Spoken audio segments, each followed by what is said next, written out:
पुराने समय की बात है। एक राज्य का राजा बहुत न्यायप्रिय और धार्मिक स्वभाव का था। उसके भक्ति भाव के प्रभाव से राजा का मन बहुत साफ था। उसके राज्य में प्रजा बहुत सुखी थी, क्योंकि राजा अपनी प्रजा की सब सुख सुविधाओं का बहुत ध्यान रखता था। उस राजा का रोज का नियम था, वो सबसे पहले सुबह स्नान कर अपने इष्ट देव की बड़ी श्रद्धा से पूजा पाठ किया करता और इसके बाद अपने राज्य के कामों को पूरी ईमानदारी और लगन के साथ पूरा करता। राजा की इसी ईमानदारी और भक्ति भाव से एक दिन इष्ट देव उससे बहुत प्रसन्न हुए और उसे दर्शन देते हुए बोले, राजन, हम तुम्हारी भक्ति, ईमानदारी और तुम्हारे अच्छे कर्म से बहुत प्रसन्न हैं। तुम्हारी जो भी इच्छा हो वो वरदान मांग लो। राजा अपनी प्रजा से बहुत प्रेम करता था। उसने कहा, प्रभु, मेरे पास आपका दिया सब कुछ है, मुझे अब और किसी चीज की आवश्यकता नहीं।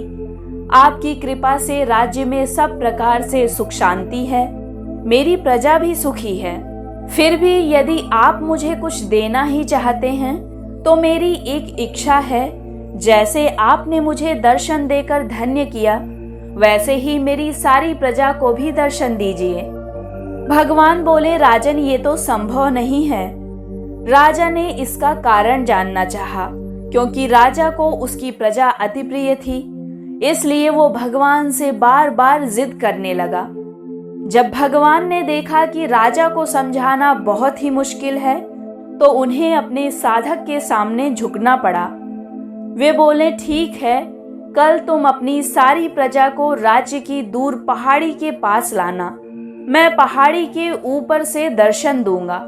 भगवान के ऐसे वचन सुन राजा अत्यंत प्रसन्न हुआ और बार बार भगवान को धन्यवाद करने लगा।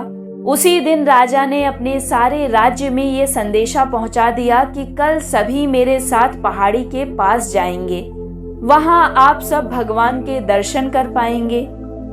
ये खबर सुन सारी प्रजा बहुत ही उत्साहित और खुश थी। दूसरे दिन राजा अपने समस्त प्रजा और परिवारजनों को साथ लेकर पहाड़ी की ओर चलने लगा। जब सभी अपने मार्ग में आगे बढ़ ही रहे थे, तभी उन्हें रास्ते में एक स्थान पर तांबे के सिक्कों का पहाड़ दिखाई दिया। तांबे के सिक्कों को देख प्रजा में से कुछ लोग उन सिक्कों को लेने के लिए उस ओर भागने लगे।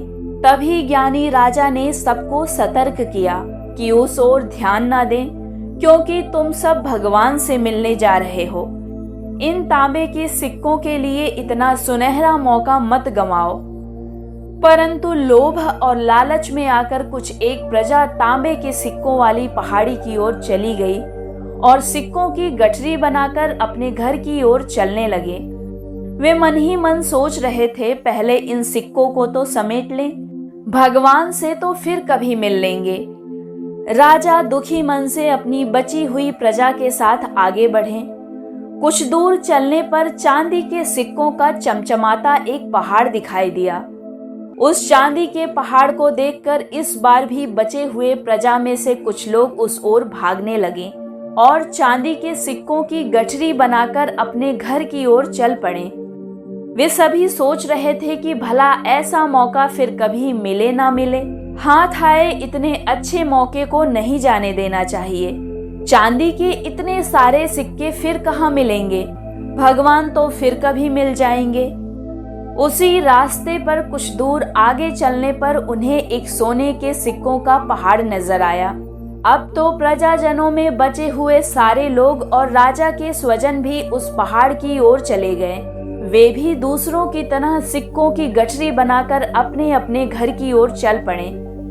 अब केवल राजा और रानी ही शेष रह गए थे। राजा रानी से कहने लगे, देखो कितने लोभी हैं ये लोग, भगवान से मिलने का महत्व ही नहीं जानते हैं। भगवान के सामने सारी दुनिया की दौलत क्या चीज है। सही बात है। रानी ने राजा की बात का समर्थन किया और वो आगे बढ़ने लगे। कुछ दूर आगे चलने पर राजा और रानी ने देखा कि सप्तरंगी आभा बिखेरता हीरों का एक पहाड़ है। उस हीरे के पहाड़ को देखकर रानी से रहा नहीं गया। अब हीरो के आकर्षण में वो भी दौड़ पड़ी और हीरो की गठरी बनाने लगी। फिर भी उसका मन नहीं भरा तो साड़ी के पल्लू में भी हीरे बांधने लगी, परंतु हीरो का लोभ अभी भी नहीं मिटा। ये देख राजा को अत्यंत ग्लानि और विरक्ति हुई। बड़े दुखी मन से राजा अकेले ही आगे बढ़ते गए। वहां सचमुच भगवान खड़े उसका इंतजार कर रहे थे। राजा को देखते ही भगवान मुस्कुराए और पूछा, कहो राजन, कहाँ हैं तुम्हारी प्रजा और तुम्हारे प्रियजन? मैं तो कब से उनसे मिलने के लिए बेसब्री से उनका इंतजार कर रहा हूँ। राजा ने शर्म से अपना सर झुका लिया।